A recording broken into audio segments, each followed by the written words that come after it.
Big Smoak.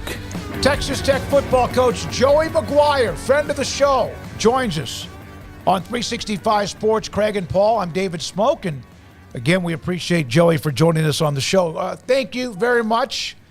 You made the decision to shut down Behren Morton, and it gave you, your young quarterbacks, even more opportunities. Was that the plan, and is Behren Morton just being almost proactive on him? Well, first, man, it's great to talk to you guys. You know how much I appreciate y'all and love your show. It was kind of one of the deals.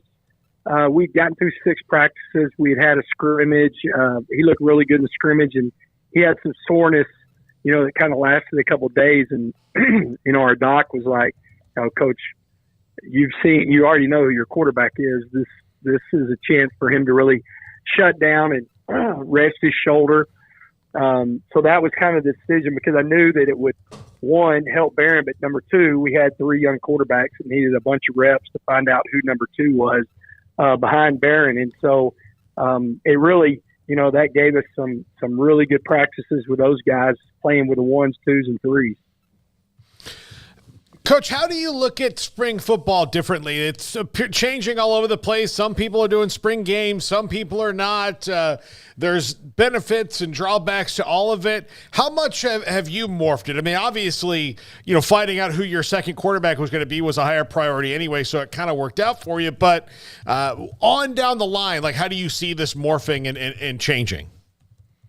I don't know if you'll ever see a televised spring game anymore. I guess, maybe if you're on ESPN and you have something, definitely that's going to help you in recruiting. But I'm really, the weather kind of took care of our situation, but I don't know if we'll ever talk about another one, because you're in a situation where you're just advertising some of your younger players to get picked off your roster in the portal. And so I think you'll see less and less of that. We split our teams. We drafted our teams, totally split the coaching staff, recruiting staff, training staff, strength staff.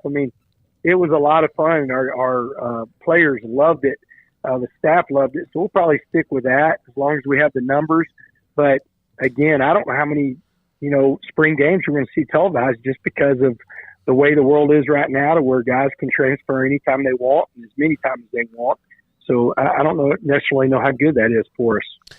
Coach, you're a couple years in now. You'd think your bearings about you about this point at this stage. Your team's won 8 games in back-to-back years, won bowl games.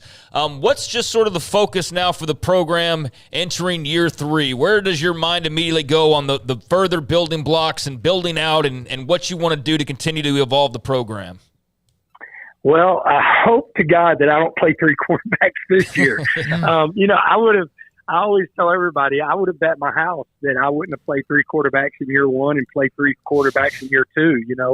It's really important for us to keep our quarterback healthy, because I think that's one thing that can help us take the next step. We feel good about our team. We're not really looking. It might be a walk-on that is somewhere in the portal or something like that, but we're not looking for any scholarship players in the portal. We feel really good about where we're at. I'm kind of just holding my breath until the portal closes to make sure I don't lose anybody. And so I think the big thing is really being more consistent on defense, and then keeping that QB healthy. If we can keep him healthy, then we feel really good about our football team. How much of an impact, or is it still too early to tell, what Clay McGuire's had on your offensive line? No, he's had a huge impact. The one thing, we interviewed some great O-line coaches, and the one thing that really stood out was just him as a teacher, him going through and how from day one until all the way through the summer, he already had a calendar mapped out of what these guys are going to do and what he's working towards. And you can see a big difference. Not just, we're getting better, but you could see a big difference in their attitude of how they felt, how they were learning. And I thought that was a real positive for our team. But I'm excited. I've known Clay for a long time. His older brother actually coached for me in 2003 at Cedar Hill, Cody McGuire. And so it was a big get to get him back to Texas Tech. And then just, he's such a great teacher. Joey McGuire, Texas Tech football coach, with us on 365 Sports. Coach, when did you have an idea that Taj Brooks was going to be coming back? Well, luckily that was kind of early. I say kind of early. It was before the bowl game. And, you know, when we were going through where we thought he could be drafted, him coming back and having another year of production to where that could help him move up in the draft. And then he's really chasing Hanspard. You know, Hanspard's the all-time leading rusher at Texas Tech, and that was important to him too. You know, Taj is a very proud Red Raider, and that was something that he's like, you know, Coach, I think I have it's 1,167 yards that we're chasing. And the first time I said that to him, he started laughing at me. He goes, Coach, how do you know that? I said, trust me, it's just important to me for you to be the all-time leading rushers. It is for you, you know, because you're one of my guys, and I want to put you in the record books. And so it was huge to get him back because he's such a strong leader, and he didn't get a lot of live work. He probably got like 3 reps of live work during the spring. I mean, he did a lot of spring. I mean, did practice every day and everything, but anytime we tackled, he had 2 carries, 1 for 6 and 1 for 27. And I was like, all right, what are we doing? Like, I know what Taj Brooks can do. So y'all just get him out of there because we need some of these young backs to get some reps. And so he and Behren were actually the owners / GMs of the 2 teams in the spring game. How would you describe trying to tackle him, or how would you describe his running style? You know, he's 230 plus pounds, you know, and huge thighs. He's you know, for me and you, I can easily say this. I don't know if he necessarily lowers his shoulder as much as Earl Campbell does with that violence, you know, where he would explode through you. But one thing that made Earl so tough to tackle was you're tackling tree trunks, you know. I mean, Taj's lower body is so big. He's so strong. I mean, I don't know what he squats because we stopped him at 600 pounds and it looked like it was a warm-up, you know. And so I think that's what's so tough. And then he has phenomenal vision. I mean, you know, it's almost like he's making one guy miss, but he's really setting up the next guy. You know, he made some really good runs and some really bad blocking last year. And so we're hoping we're better. And so some of those runs become easier than what he had to do last year. I love that you have to stop him at 600 pounds and say, like, hey, look, 600 pounds, that's 2 of your offensive linemen, essentially. There's nothing more to prove. And you're, like, in this realm. Like, you're fine.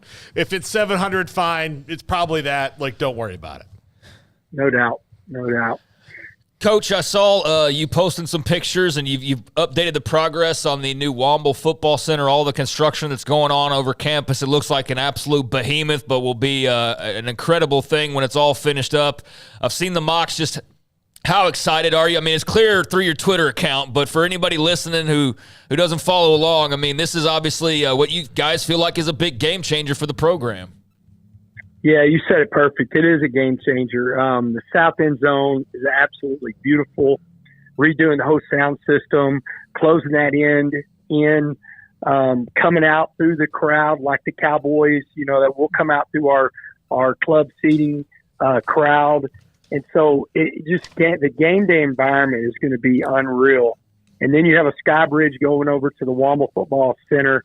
And so it will be the largest continuous football complex in the country whenever you're talking about our Womble football facility, the south end zone, practice fields, everything like that. And it really is. It's a game changer. It's going to be as nice as, you know, we feel like anywhere in the country. You're going to have all the bells and whistles. But for me on Saturdays, I cannot wait for that south end zone to be finished. We're supposed to be able to move in July 12th because our offices are on the second floor, facing the stadium and facing the field. And so, we're really excited about that. And I think it's going to make a big difference. It's already tough to play here in Jones AT&T, but I think it's going to make it that much tougher. You guys, I believe, are one of those that experimented with the headsets or the devices during a bowl game. How much is that an advantage for you entering this season, and how much of a difference, besides what would appear to be obvious, does it make?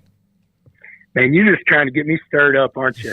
I don't know if you. I have a very hot sports opinion on this. I think it was they dropped the ball so bad on this. It was such a layup on doing it right, and they just took the easy way out. So I'll give it you real quick. What we did in the bowl game was absolutely phenomenal. It was a game changer. We had 3 guys on defense with the headsets. We did not have to signal one time on defense.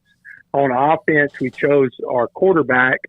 If they would have kept the 3, we were going to do our quarterback or center and one of the receivers.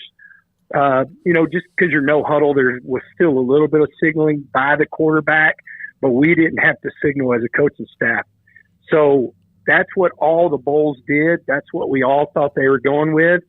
And you had all the momentum coming out of the Michigan situation that it should have passed very easily. Instead, you had a group that decided, hey, let's just get it passed, and which it was going to pass, but let's just get it passed and use the NFL model. It does nothing to change the college game. You're literally doing nothing to change it because you're still going to have to signal. We don't play, there are very few teams in college football that huddle. As a defense, I wouldn't huddle anyway, but there's very few teams that huddle. And then whenever you look at the NFL, anytime they go no huddle or they go to a 2-minute, they're signaling anyway. So everybody talking about the headset and how it's going to change where people aren't stealing signals and all that, you literally had a chance for a layup to make it to where you wouldn't have that, and you chose the easy way out. And I tried to talk to every committee member on the 2 or 3 committees that were a part of this. We were a part of what they did in the bowl game, and I guess they thought this was the easy way to do it. It's frustrating to me. I've voiced my frustration because, again, whenever you have that much momentum of the stuff that happened in Michigan, it's a layup. Let's just do it right. Here's the other thing that nobody's talking about. You just put more stuff on the officials that already have their hands full, but now it's a penalty if you have more than one green dot on the field. So a guy that has a green dot on the helmet. So now you're going to have guys that have multiple helmets during the game because, again, you play more guys in college football. And so if your 2 linebackers, the guys that have the green dots, and you want to change them out or you want to put them both in the game, somebody's going to have to wear a different helmet. So now you got dudes sitting on the sideline, or it's a penalty. So there's only one on each side. You have one on offense, one on defense, is what you're saying, instead of what you had in the bowl game, which was 3 on each side of the ball. Yes. Yeah. I did not know you used 3 on each side of the ball. Okay, awesome. that's awesome. It was incredible. Yeah, I bet. I'm telling you. So why would we would people not want the 3? Because again, they thought that it wouldn't get passed. And they said, let's just get it passed. And that's the problem that we're in right now. I mean, it's just the typical thing that we're dealing with on a daily basis. Instead of it getting passed right, you just pass it. So then you don't see the ramifications of what you just did, and you did nothing. You didn't do anything to help not signaling, and that's kind of like the world we've lived in college football. That's why we're dealing with so many things we're dealing with right now between the transfer portal and NIL, and because nobody had that, like, you do one rule thinking that you've solved something. It's not thought out well enough to where you get it right instead of they just wanted to get it passed. And that was told to me multiple times by everybody. Hey, we just want to get it passed, and then we can go back and look to make it better. And I'm like, well, why don't just do it the right way the first time, and then we're not having to worry about having to get it fixed a year from now or 2 years from now. Yeah, I mean, that sounds so frustrating. And thank you for explaining all that, because I don't think we realized how much of an issue that is with the headsets. We just figured like it was like, hey, I was in the bowls and it was going to be that way. And so, no, that's obviously very enlightening there. And you brought up that that's just the tip of the iceberg with kind of every matter now in college football. I mean, everybody's exhausted. Everybody's frustrated to some extent. Coach, what do you suggest? I mean, do you have an idea? Have you given a thought of like how this could turn the corner and get to where there's not issues like this? I mean, is it a commissioner type figure? Just as somebody deeply invested, where are you looking for answers, or where do you think answers could come from so this is not such a messy situation, everything that comes up from time to time? Yeah, and I've asked whenever Todd Berry was over the AFCA and now with Craig Bowles, I told him, I said, I'm not one of these guys that gripes and just gripes. Like, you put me on any committee, put me anywhere you want to put me, because I want to help try to solve the issues. So I'm not just I'm telling you guys, I called any committee member that I could find a phone number to about these headsets. I called to express what I thought we should do. But I really agree with Chip Kelly whenever he went and said that there needs to be a commissioner, just because of the way we're going, and then there needs to be a separation. I think it's crazy that you're fixed to have Stanford and Cal play in the ACC. That makes no sense to me. And then think about that you're having their softball team travel like that and their baseball team travel like that. And you can do the same thing in other conferences. So I think there's got to be some separation to where there is a commissioner and there's a separation in football. And this is really what you're looking at as the power conferences, or, what he said was a top 64 or 80 ever how many teams. I don't know what that number is, but if you're going to go the direction we're going, you've got to have a governing body that truly governs the sport that we're playing. And, we don't have that right now. Yeah, there's a lot of red tape and a lot of politics and a lot of meetings with nothing coming out of it. Let me ask you this. Speaking of that, you brought that up. There are 16 teams in the new Big 12 with Utah, Arizona, ASU, and Colorado joining. Of those 16 teams, if they end up shrinking the pie, how do you feel like everybody in the Big 12, you're a bigger school, you've been at the private school at Baylor that's got a great commitment in athletics too. Do you feel like everybody remains in that higher level echelon to play for a championship?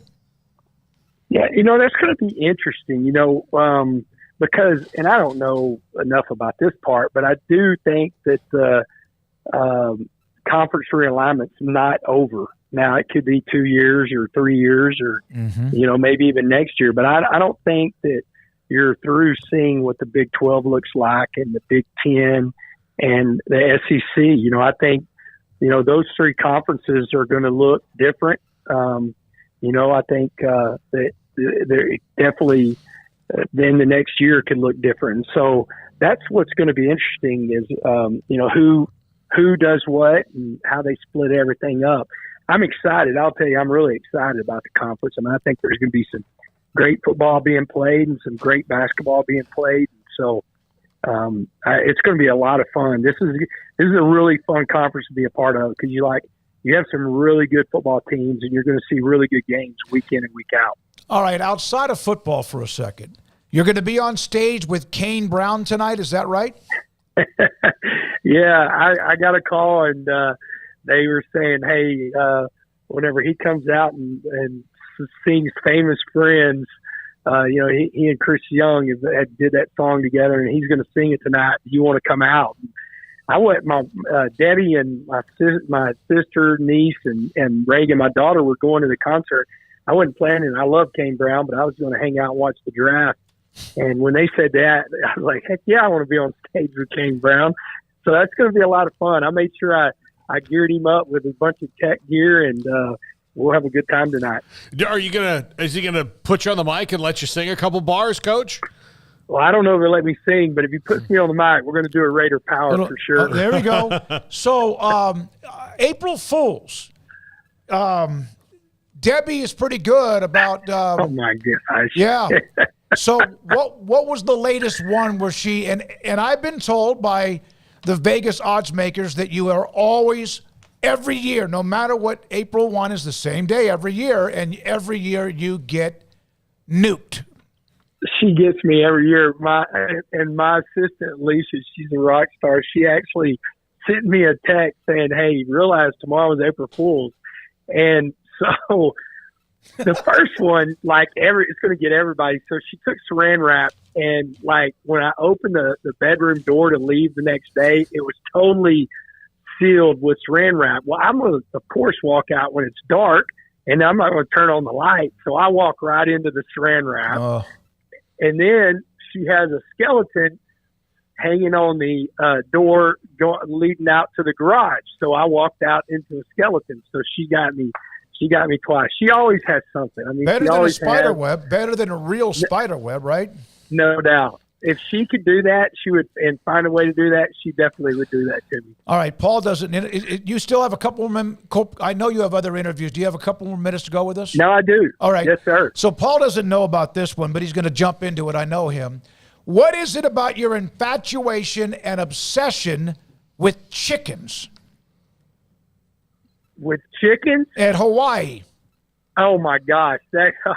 You talked to some good people. Well, I was amazed that there were so many chickens. We went to Maui for our anniversary, and so I kept asking the people around, I was like, why do you have all these chickens over here? Well, there's no natural predators, and so nothing's going to kill these chickens, so they're just kind of hanging out. And, we went to Maui. We went to a couple of different islands. We went and saw Pearl Harbor, which is amazing, but everywhere I went, I saw chickens. I did. I asked our guide, I was like, dude, I don't get it. So I was blown away that there was no natural predators, and then they told me there's no snakes, and I'm like, this makes no sense to me. That's a great thing. I love Hawaii for just the fact there are no snakes. Paul texted me. Did you not one time you and Amanda were waiting for something? And I was... Coach, I was in Hawaii. I got engaged there 2 years ago, and I got married there last year on Kauai, Oahu, and Maui. And Kauai is worse than all three of them. There are chickens everywhere. But waiting at the hotel, I was waiting to get the bags out when we first got there, and there were like 11 of them just like around. Hanging around. And then because of it was the year after they had kind of reopened from COVID, we were at the cafe, and they had little squirt bottles to scare them off because there had been chickens that were born kind of in the cafe and no one was there, and we were eating in their territory. So the waiters would just come out and squirt the chickens, like, get out of here. Yeah. Yeah. I was amazed. I heard that there was different islands there were even more, but I saw plenty for sure. Mm-hmm. All right. You guys were ahead of the curve when it comes to NIL, and a lot of people had to play catch up, and some are still probably doing that or paying for it because they weren't ahead of the curve. How much did that help kickstart Joey McGuire in Texas Tech? I mean, whenever I got here, even in the interview, they were already talking about, hey, we're going to be proactive. This is where this is going. And so it really helped a lot. I think I always tell everybody whenever you're talking about high school recruiting, that is still the more traditional recruiting that we all think and know. I had not had very few high school athletes talk about money or anything like that. It really is still the traditional recruiting, where it is the difference now. And I think where we were able to get a leg up and fall behind and not fall behind, and people did, was in the transfer portal. Because when you're talking about guys that have 1 year left, they're wanting to move up, probably to a level of they're a G5 to move to the Power 4 level now. And then they're also looking at a point to where, how can I capitalize on this? And so that was the one thing with our sole collective is the Matador Club. And, those guys, the board and the university and all the alumni really got started to where we were able to compete at a really good level whenever it came to that. I think a lot of people would just assume whenever you're talking about just recruiting in general, that it's a big deal whenever you're talking about high school recruiting. That we've found that it's not, that's but not the sole reason, because you're still talking about young guys and you're talking about parents that are really focused on getting an education and everything. It's really the older guys that are at the end of their career in college of trying to move up and then have a chance to play in the NFL. So I think it was big for us. I mean, it'd be crazy not to say it wasn't, that they were ahead of the curve. And I think I feel like we're doing it the right way. How is Micah Hudson's rehab going? Going great, man. He's ready to roll. He'll be fully released in July, but he's had a great April, the end of April. He was at 90%. We're slow. We got 3 guys that we're really being slow with, and they're great. They've done a great job with it. It's going great. It's one of those deals that he came in and he was like, man, I'm having some issues. I think it either was the last playoff game or it happened during the Under Armour game, but I'm glad he came in mid-year because he'll be ready to go, as soon as we feel like he'll be fully released the 1st of July. And, man, we plan on him doing a lot of good things for us this fall. All right, last thing. This is year 3 for you. You were there for a little bit before that. And Texas Tech, you've finished strong. You've got the bowl wins, and there's the momentum. But what and how important is it that Texas Tech, when it gets to mid to late November, is playing in a game that could put you or lock you into a Big 12 championship game and not fall short? Yeah, it's huge. When you look at this year, there's some really good things scheduling-wise. If you look at the first 2 years, we were 3-3 through 6 games. This year, 5 of our first 7 games are at home. We played really well at home. And then we're hoping like crazy we finish like we finished the last 2 years in November. I think we've lost 1 game in the last 2 years in the month of November. And so there's some huge games, and they're on the road in November. And so we feel like hopefully we can get started in a really fast note playing at home. And then we need to. Year 3, if you think about it, that's where, coming from Matt Rule, he would always talk about year 3. This is year 3 for us. And so we need to be playing in a game like that. It's a meaningful game, late October and November, giving us an opportunity to play in that game. Thank you. Have fun tonight with the concert. Joey, appreciate your time. I know we kept you for a long, long time, but I'm glad we did. We have some Tech, Katie Rader and Kim Coulter, who's a huge booster as well. Both of them listening. They're both excited, and thanks for your time. We appreciate it. We'll see you soon. You bet. Anytime, guys. Appreciate y'all. Joey McGuire, head football coach at Texas Tech, with us on 365 Sports. Eric, by the way, in the chat.